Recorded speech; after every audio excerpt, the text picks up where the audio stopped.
මගේ පුතේ මා පුතා කො දිස්ටි ඩිඩින් බම්බ බම් බම් දිස්ටි ඩිඩින් කො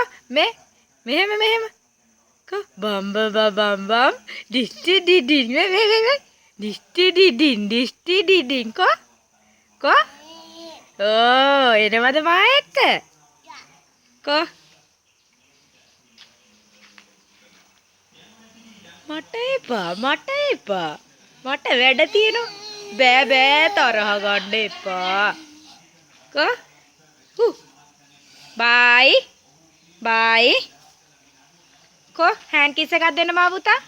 හෑන්ඩ් කිස් එකක් දෙන්න නැන්දට කො ඉතින් තරහ වැටෙයි ගන්න මාත් එක්ක එන්නයි එන්නේ